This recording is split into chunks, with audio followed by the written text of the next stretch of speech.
Hey everyone, and welcome to This Explainer. If you're the kind of person who really loves figuring out how we humans actually construct our biggest, most complex concepts, well, you are in for a treat today. We're diving into this revolutionary paper by independent scholar Mohammed Ray. It's called Progressive Adequation, a new way to build complex ideas. He literally maps out a completely new methodology for developing scholarly frameworks, and we're going to break the whole thing down together right now. Okay, let's dive into this. Here's our roadmap for today to make this dense framework super clear and digestible. We'll start by stepping beyond the Hegelian box, check out a new dialectical engine, go through the 5 move types, explore accretion and sculpting, and wrap up with the AI partnership.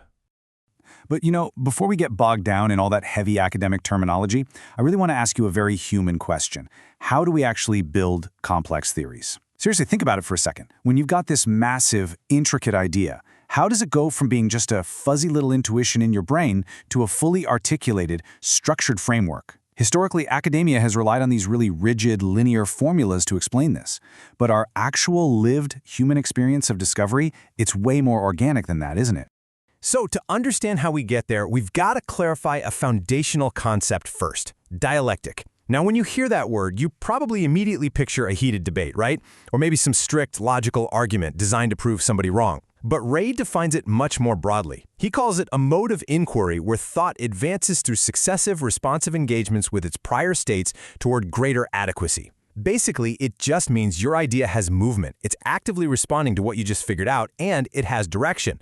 It's a generative developmental process, not just a fight to the death between opposing views.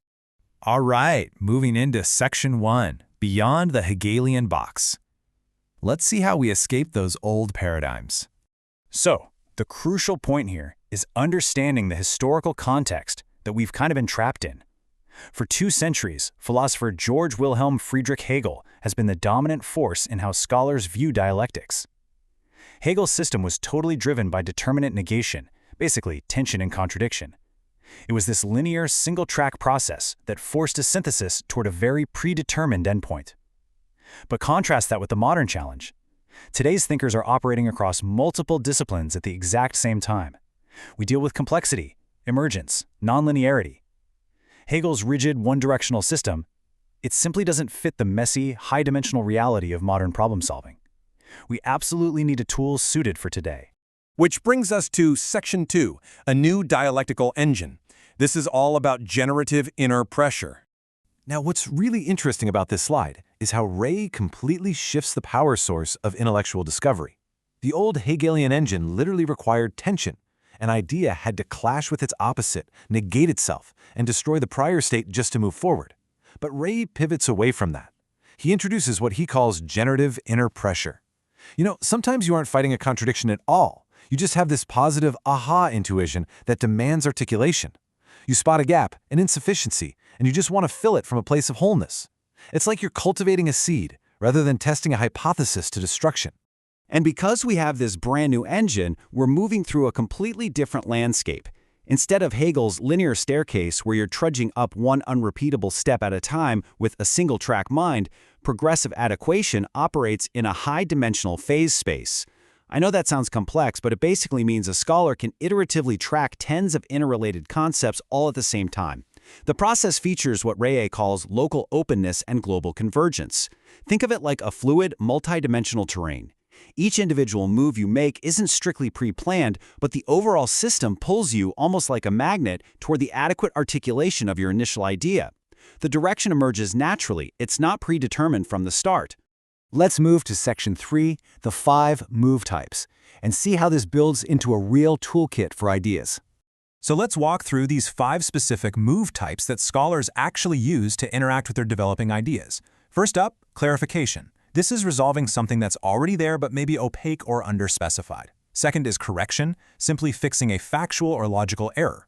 Third, reduction, cutting out the excess or sprawl to really get that precision. Fourth, addition, introducing a totally missing concept or dimension. And finally, number 5, integration, establishing lateral coherence between different elements so they all work together seamlessly. It's this highly structured yet entirely open-ended vocabulary for just interacting with your own thoughts. Now for Section 4, accretion and sculpting. Let's look at the 2-phase rhythm of this process. And this brilliantly illustrates how those 5 moves naturally sequence themselves in practice. Ray uses a fantastic metaphor in the paper to describe this. He writes, "This phase resembles the work of a dentist filling a cavity, often slightly overfilling, because the exact contour of adequacy cannot be determined until the material is present." I mean, it gives you such a vivid mental image, right? You literally have to deliberately overfill your concept with material before you can refine it down to its absolute perfect shape. So this creates a really beautiful 2-phase rhythm. Phase 1 is accretion. This is where you lean heavily on that addition move we just talked about. You're deliberately over-elaborating, adding material, getting all those messy, overlapping ideas right onto the page. Then comes Phase 2, sculpting. Here, you use the other 4 moves: clarifying, correcting, reducing, and integrating. You scrape away the excess and bring all the elements into a disciplined, precise form. The thing is, you cannot have the precision of Phase 2 without the messy accumulation of Phase 1. Both are absolutely crucial to form a complete thought. Which brings us to our final section, Section 5, the AI partnership, the always-on partner. Now we arrive at the final paradigm breaker of this entire framework. It's a structural condition that was physically impossible for past philosophers, like Hegel or Socrates. What happens when your dialectical partner never sleeps? Really think about that twist for a second. Large language models radically alter the very boundaries of how we practice intellectual discovery today. Historically, all dialectical partnership relied on human interlocutors. But let's be real, humans fatigue. We're only available at certain intervals. We introduce social friction, politeness, and personal agendas that kind of moderate what can be said. But an always-on AI partner, it is there at the exact moment you feel that generative inner pressure. It acts on a revelatory track, actively pushing you to see things your own inner dialogue might have missed. And it works on a confirmatory track, acting as a receiving surface to validate your output. Because it completely lacks those human constraints, an AI changes the density and pace of intellectual exchange entirely. It occupies this totally new, fascinating middle position between your solitary thoughts and public discourse. Which brings us to perhaps the most profound takeaway from Ray's paper: more dimensions equals more freedom. By stepping out of that single-track Hegelian box and utilizing multiple moves, multiple concepts, and always-on AI partnerships, we aren't just working faster, we're working freer. This uncommitted method doesn't force your ideas towards some predetermined conclusion, it emancipates you to discover where your intuition truly leads. So I want to leave you with this provocative question to ponder. If you stop trying to force your ideas through a rigid, linear staircase and instead allowed them to accrete, sculpt, and breathe across multiple dimensions, what kind of groundbreaking frameworks could you build today? Thank you so much for joining me for this explainer. Keep learning and keep exploring.